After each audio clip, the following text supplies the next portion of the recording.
20세기 스위스의 정신의학자이며 또 분석 심리학의 개척자인 칼 융은 원형과 무의식이라고 하는 책을 썼습니다. 융은 사람이 의식하지 못하는 무의식의 영역이 있다고 주장을 했습니다.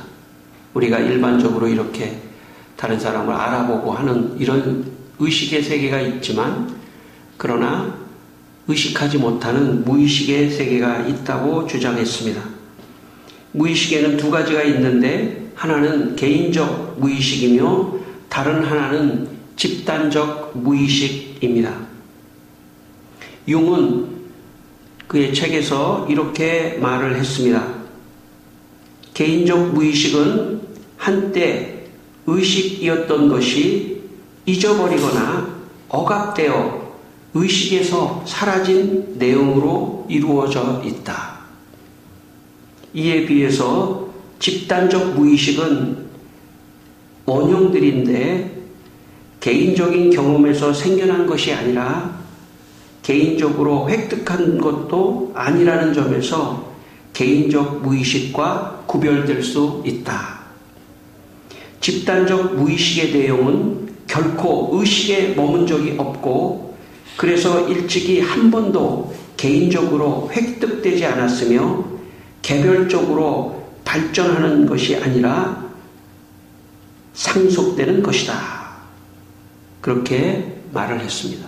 다시 한번 쉽게 풀이한다면, 개인적 무의식은 내가 보통 일상에서 이렇게 삶을 살다가 어떤 부분에 이렇게 억압돼서 기억에 이렇게 남는, 처음에는 기억의 의식에 좀 늘 이렇게 마음에 기억되면서 좀 불편한 어떤 느낌이 있었던 그런 것들이 시간이 지나면 그것이 무의식 속에, 개인적 무의식 속에 남게 된다는 것입니다. 물론 보통 때 보면 평상시에 의식으로는 의식하지 못하지만, 그러나 집단적 무의식이라고 하는 것은 자기가 개인적으로 느꼈던 그런 의식이 개인적 의식이 아니고 전혀 개인적 의식과는 다른 그런 원래부터 있었던, 인간의 마음속에 원래부터 있었던 그런 어떤 원형이라고 말을 했습니다. 마치 쉽게 말한다면 우리가 그림을 그릴 때 혹은 무슨 옷을 만들 때 어떤 그 본을 떠놓은 것처럼, 그런 본, 그림이나 옷에 어떤 본을 떠놓은 것처럼 그런 본이 우리의 집단 무의식 속에, 집단이라고 하는 건 모든 사람들 속에 공통적으로 그런 어떤 원형이 들어가 있다. 이렇게 심리학적으로 분석을 해냈습니다. 창세기 1장 27절에 이런 말씀이 있습니다. 하나님이 자기 형상, 곧 하나님의 형상대로 사람을 창조하시되 남자와 여자를 창조하시고 라는 말씀이 있습니다. 하나님의 형상대로 인간을 창조했다고 하는 것은 하나님과 소통할 수 있고 하나님의 성품으로 인간을 만들었다는 것입니다. 만약 융의 이론이라면 하나님의 형상은 집단 무의식에 있는 원형입니다. 우리 모든 인간은 다 하나님의 형상으로 창조함을 받았습니다. 그래서 하나님의 성품이 우리에게 있고 하나님과 소통할 수 있는 속성이 우리 모든 사람들에게 다 있습니다. 이것이 집단 무의식 속에 있는 원형입니다. 여기에 하나님의 형상의 특징이 있다면 그것은 하나님과 소통할 수 있다는 그런 뜻입니다. 여러분, 동물과 식물은 하나님과 소통할 수가 없습니다. 왜냐하면 하나님께서 하나님과 소통할 수 있는 그런 하나님의 형상으로 창조함을 받지 않았기 때문입니다. 하나님과 소통할 수 있도록 우리 마음속에 그렇게 하나님의 형상대로 창조함을 우리에게 주셨습니다. 여러분, 하나님을 믿지 않는 사람들은 자기 안에 하나님의 형상이 있다는 걸 모르는 사람들입니다. 예수님을 믿었다는 것은, 하나님을 믿었다는 것은 내 안에 하나님의 형상이 있다는 것을 믿는 사람들입니다. 하나님의 형상이 있다고 하는 것은 하나님과 소통할 수 있고, 교통할 수 있고, 기도할 수 있고, 언제 어디서나 하나님을 부르며 하나님 하고 찾을 수 있는 그런 비밀을 깨닫게 해주신 것입니다. 이것이 하나님의 형상으로 우리를 창조한 특징 중에 하나입니다. 그래서 우리는 하나님을 만나고 소통하고 기도하고 도움을 구하며 살아가는 것입니다. 저는 여러분이 여러분의 마음 중심에 하나님의 형상이 있다는 걸 깨달으시고 언제나 하나님을 찾게 되시길 바랍니다. 어려울 때 하나님을 부르며 하나님 도와주십시오. 하나님 도와주십시오. 하며 하나님을 찾을 수 있는 그런 사람들입니다. 그 예수 믿은 사람들에게 하나님의 형상이 있다는 것을 지금 성경은 가르쳐주고 있습니다. 우리의 집단 무의식 속에 하나님의 형상이 있다는 걸 성경은 가르쳐주고 있기 때문에 여러분의 인생에 하나님과 소통하는 그런 여러분이 되시기를 바랍니다. 오늘 본문 우리 11절 말씀을 한번 읽겠습니다. 11절 말씀입니다. 다시 한번 읽겠습니다. 하나님이 모든 것을 지으시되 때를 따라 아름답게 하셨고 또 사람들에게는 영혼을 사랑하는 마음을 주셨느니라. 그러나 하나님이 하시는 일의 시종을 사람으로 측량할 수 없게 하셨도다. 아멘. 여기 하나님께서 사람들에게 하나님의 형상으로 지은 사람들에게 깨달을 수 있는 중요한 하나를 또 주셨는데 그것은 영혼을 사모하는 마음을 주셨다는 거예요. 여기 영혼이라고 하는 것은 영생을 의미합니다. 인간의 마음속에 영생에 대한 것을 사모하는 마음을 주셨다는 거예요. 여러분, 사람이 사실 알고 보면 늘 건강하기를 원하죠. 잘 살기 원하고 축복받기 원하고. 그런데 인간은 어린아이에서부터 벗어난 다음에 하나의 딜레마에 빠져요. 어떤 어려움에 빠지냐면 옆에서 사람들이 죽어가는 것을 보게 돼요. 나이가 들어서 죽어간단 말이에요. 사람이. 인간은 죽는구나. 어떤 이 죽음 앞에서 인간은 결국은 좌절하게 돼 있는 겁니다. 그래서 그냥 잊어버리자. 먹고 그냥 즐기면서 살자. 이런 어떤 소극적인 삶을 모두가 살고 있다고 해도 과언이 아닙니다.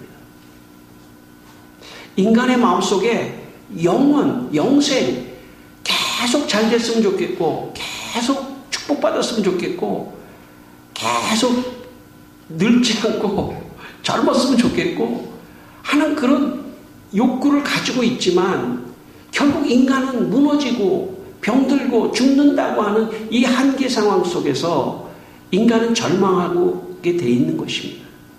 그래서 인간은 너무 괴로우니까 그냥 술 먹고 즐기고 그냥 자선책의 삶을 사는 것입니다. 왜냐하면 영원히 잘 될 수 있는 것이 좌절되기 때문입니다. 이것을 눈으로 보면서 길이 없구나. 길이 없기 때문에 좌절하는 것입니다. 이것이 인생의 고뇌이고 절망입니다. 그럼에도 불구하고 인간의 마음속에 깊이 하나님이 심어준 마음이 있는데 인간은 영원히 사는 것을 사모하는, 영원히 살고 싶다. 그래서 여러분 역사 속에서 중국의 어떤 왕은 불로초를 구하려고 온통 그런 노력을 했다지 않습니까? 조금 더 살아보려고, 영생을 얻어보려고. 그래서 사실 인간의 깊은 내면으로 들어가면 들어갈수록 딱 한 가지 집단 무의식이 있는데 그것은 영원히 살고 싶은 마음입니다. 그 마음을 하나님이 심어 놓으셨다는 거예요. 그래서 집단 무의식 속에 다 들어가면, 인간의 실존 속으로 들어가면 영원히 살고 싶다. 그러나 그 길이 이 세상에는 없다는 것입니다. 이 세상의 방법으로는 영원히 살 수 있는 길이 없다는 것. 제가 며칠 전에 중앙일보 백성호 기자가 전 연세대 학교 철학과 교수였던 김형석 교수님과 대담한 내용이 신문에 실린 것을 제가 읽었습니다. 김형석 교수님은 현재 102세입니다. 102세. 예수님을 잘 믿는 그런 분이십니다. 그런데 기자가 자녀 교육을 어떻게 해야 합니까? 라고 물었습니다. 그러자 김형석 교수님이 자녀 교육은 이렇게 해야 합니다. 라고 대답을 하셨는데, 어떻게 대답하셨냐면 핵심이 있습니다. 그건 부모가 아이의 자유를 소중하게 여기는 것입니다. 자유는 곧 선택입니다. 아이에게 선택할 자유를 주어야 합니다. 이걸 해, 저걸 해가 아니라 이런 게 있고 저런 게 있어. 너는 어떤 걸 할래? 이런 식으로 선택하는 그런 것을 아이에게 주어야 한다는 것입니다. 이렇게 선택의 자유를 주어야 합니다. 그러면 아이에게 근육이 생겨나기 시작합니다. 자신의 삶을 헤쳐나갈 마음의 근육입니다. 자신의 일을 스스로 선택하게 해야 합니다. 그렇지 않으면 아이의 자아가 없어집니다. 아이를 앞세우고 부모가 뒤에 갑니다. 선택은 내가 해라. 자유는 선택의 기회를 갖는 거니까 라고 말해줘야 한다고 했습니다. 하나님께서 인간에게 주신 최고의 선물이 있다면 자유입니다. 심지어 하나님은 아담과 하와가 선악과를 따먹을 수 있는 위험성이 있음에도 불구하고 자유를 주신 분입니다. 실수할 수 있는 것에 대해서도 자유를 줘야 선택의 훈련이 되고 근육이 되고 그래서 인생을 살아갈 수 있는 것입니다. 아마 부모가 사춘기 때 정도까지는 조금 잘 지도를 하더라도 그 이후부터는 어떻게 하든지 간에 선택의 자유를 줘야. 나이가 30이 되고 40이 돼도 어른이 안 되는 사람들이 있어요. 그것은 부모의 책임일 가능성이 있습니다. 선택할 수 있는 것을 너무 좌지우지하면 안 됩니다. 자신이 선택해 나가도록 도와줘야 합니다. 물론 더 어렸을 때부터 부모가 자식에게 그렇게 한다면 더 좋겠죠.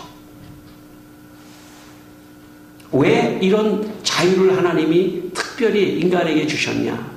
그것은 자유로워야지 인간은 자기를 생각할 수 있는 시간을 가질 수 있습니다. 그리고 자기 내면에 영혼을 사랑하는 마음을 찾아낼 수 있는 것입니다. 사람이 기계처럼 살면 안 됩니다. 사람이 기계처럼 살면 생각이 없어져요. 생각이 없어진다는 것은 자기의 집단 무의식 속에 있는 원형 속에 있는 영혼을 사모하는 마음을 찾아내지 못합니다. 영원히 살고 싶다라고 하는, 그런데 길이 무엇이지? 그럴 때 하나님이 유일한 길이다라고 생각하고 신앙을 갖고 믿음을 가질 수 있는 그 길까지 갈 수 없는 것입니다. 저는 이 땅에 수많은 사람들이 먹고 사는 문제 때문에 기계가 되어가는, 그런 기계화되어가는 이 사회가 사실은 좋은 사회가 아닙니다.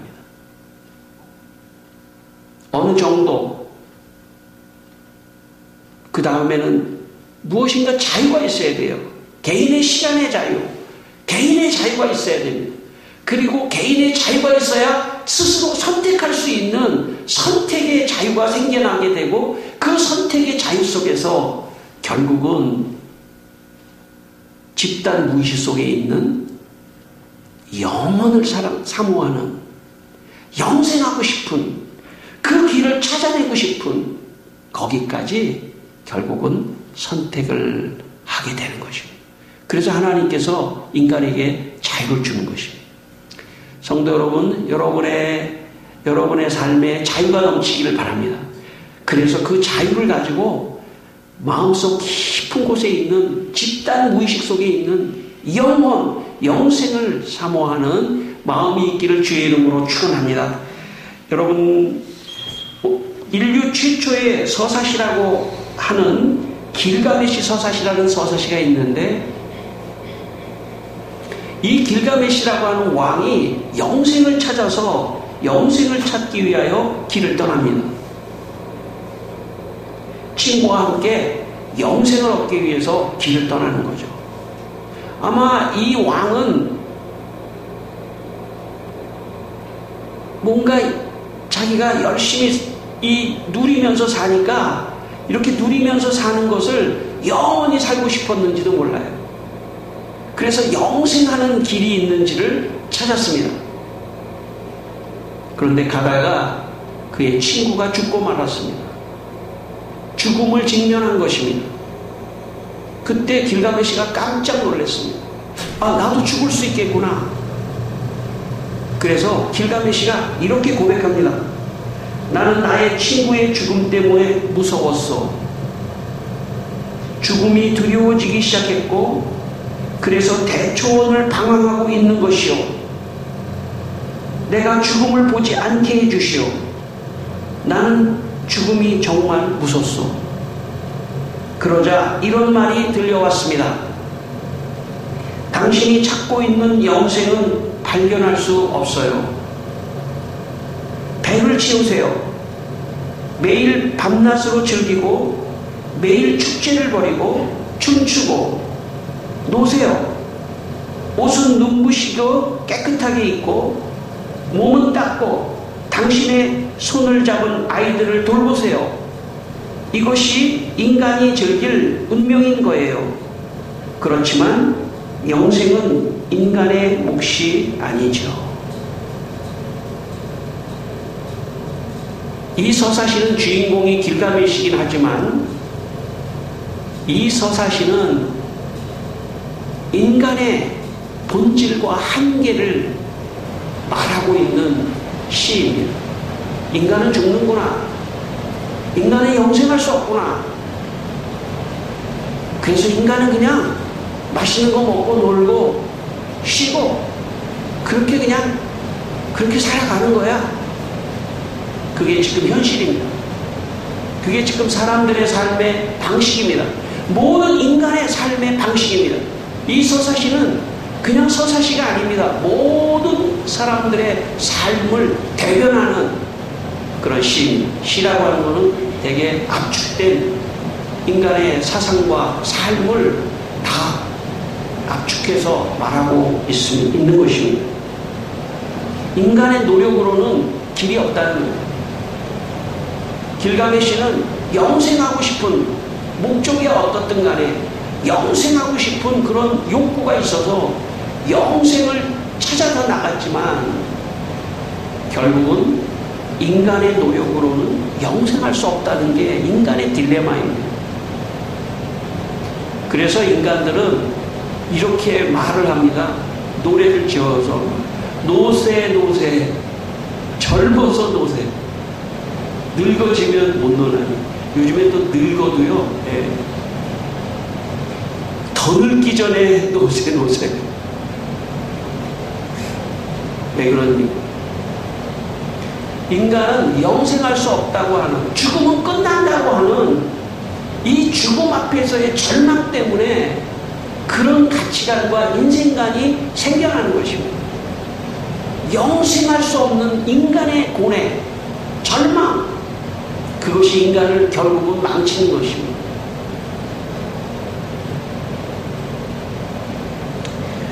20세기 스위스의 개신교 신학자 칼 바르트는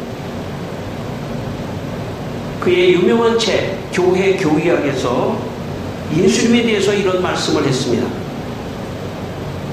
성경에 의하면 하나님의 계시는 하나님의 말씀이 인간이 되심으로써 발생하는데, 이 인간은 하나님의 말씀이셨다. 영원한 하나님의 성육신 곧 예수 그리스도께서 하나님의 계시이다.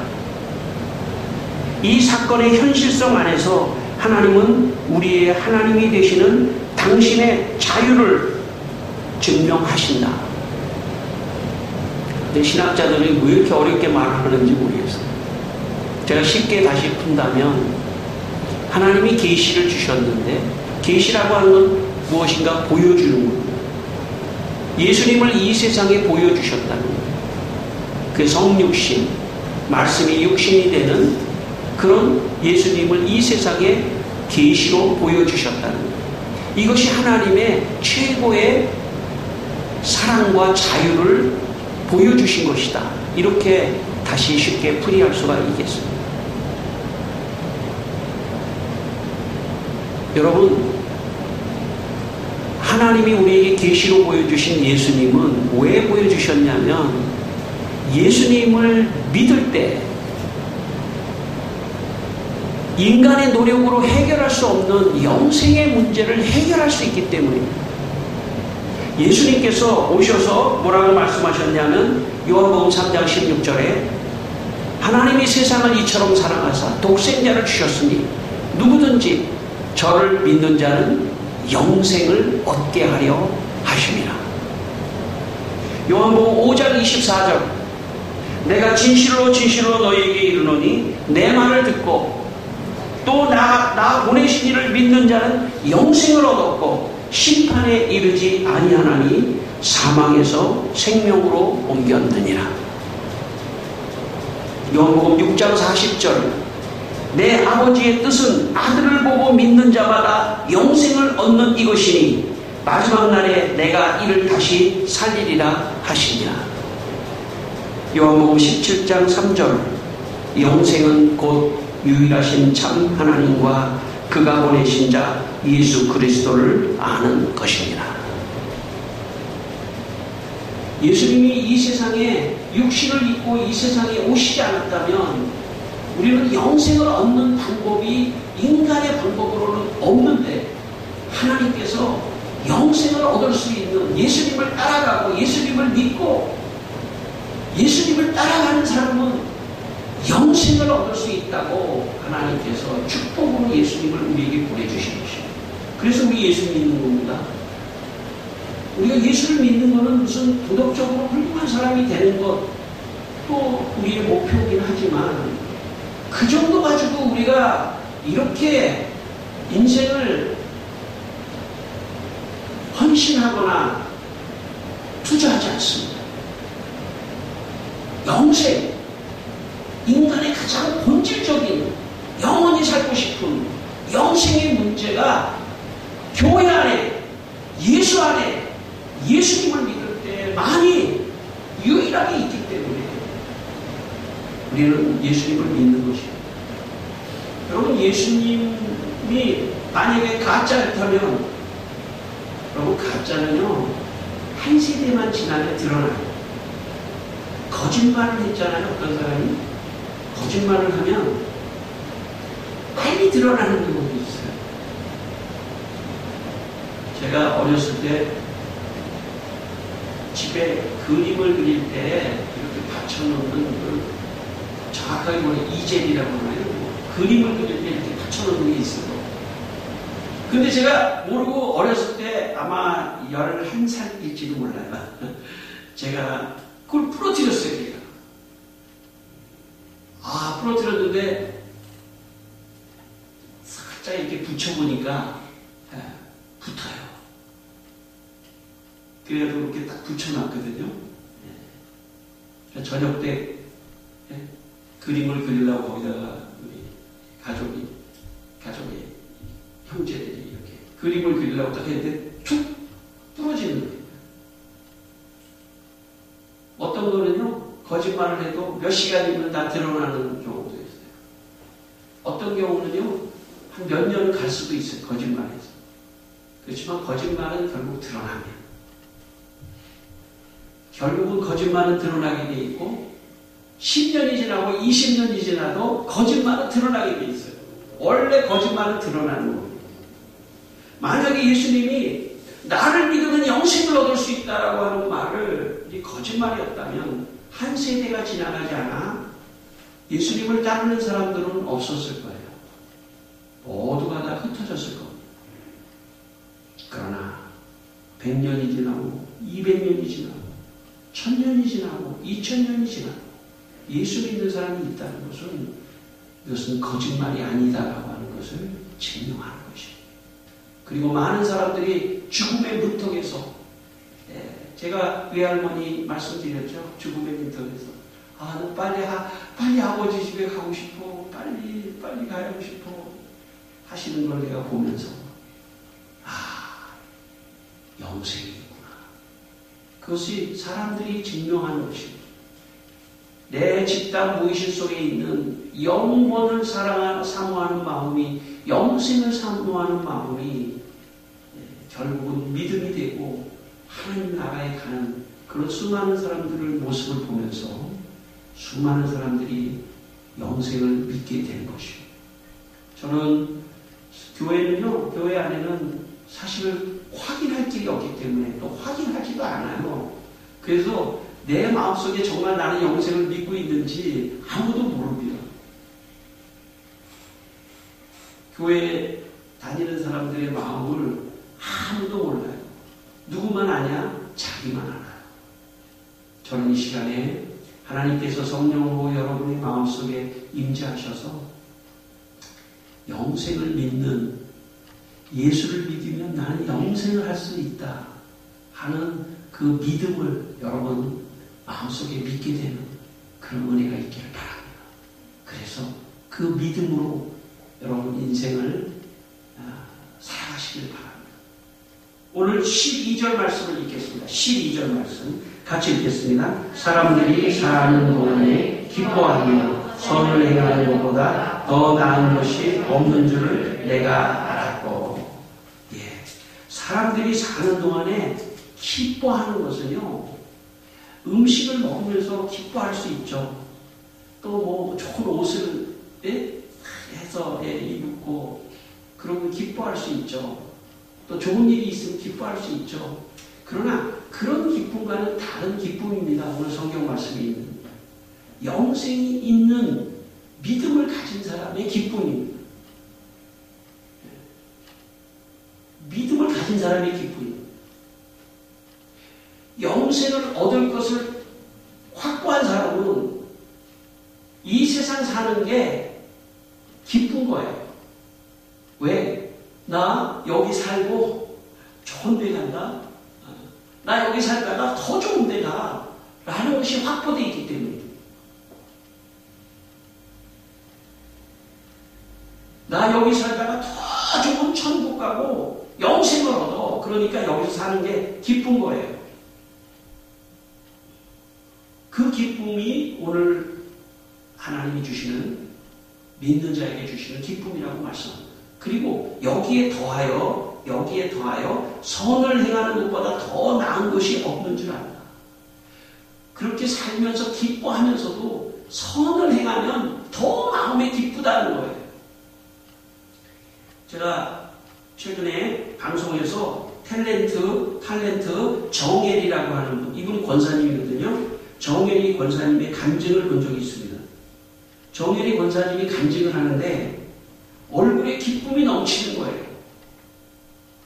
막 기쁨이 넘치고 간증을 하면서 감격의 눈물을 흘리고 막 보람을 느끼고 행복감을 느끼고, 제가 그걸 보면서 저게 예수 믿는 사람들의 삶이다. 왜?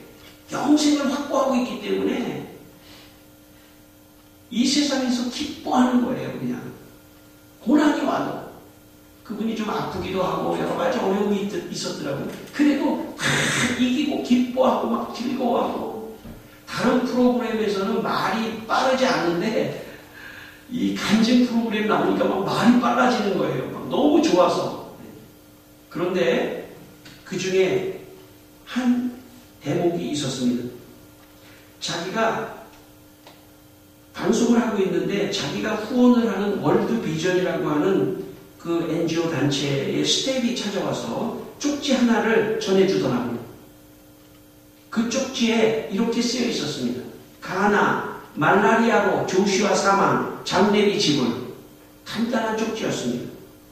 자기가 아프리카 가나의 어린 아이를 도와주고 있는데 그 도와준 아이가, 조슈아라는 아이가 말라리아에 걸려서 죽었다는 거예요. 그래서 정일이 이분의 그 돈 펀드를 가지고 장례비를 지불했다. 그런 쪽지였습니다. 그 쪽지를 받아들고 그냥 녹화를 했답니다.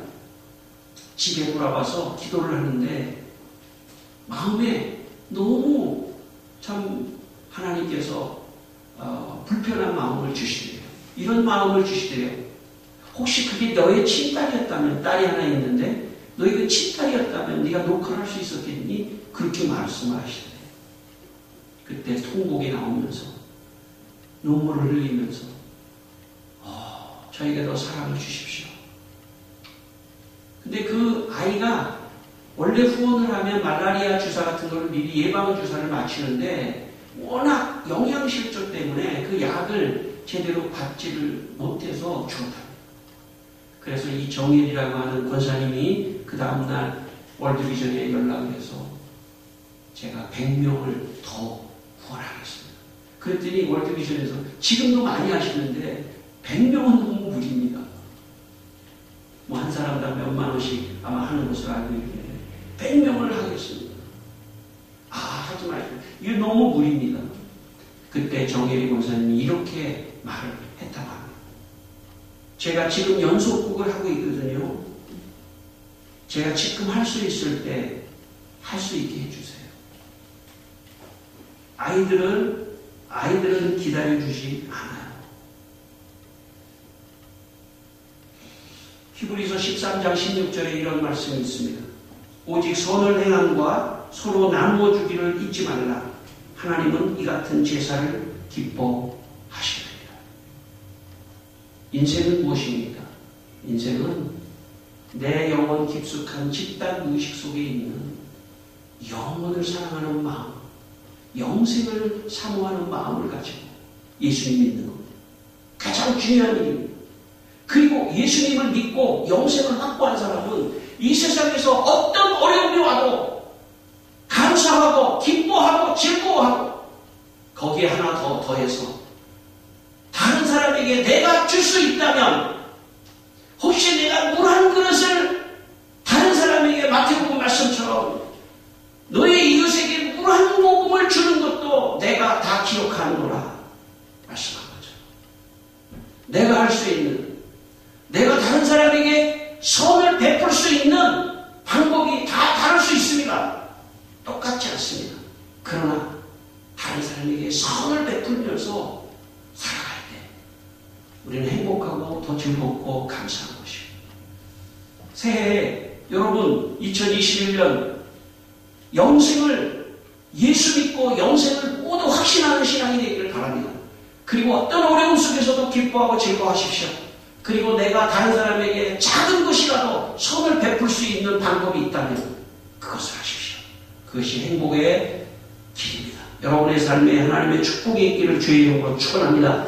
기도하겠습니다. 우리 한번 다 같이 기도하겠습니다. 하나님 아버지, 주님, 저희들에게 영생을 사모하는 마음을 먼저 주시고 예수 믿으면 영생을 얻는다는 하나님의 말씀을 굳건히 믿고 그 어떤 것보다도 하나님 모든 성도들이 예수 믿고 영생을 확신하는 신앙이 되게 하여 주시기를 기도합니다. 그래서 영생을 얻고 나면 이 세상의 어려움도 다 감사할 일이고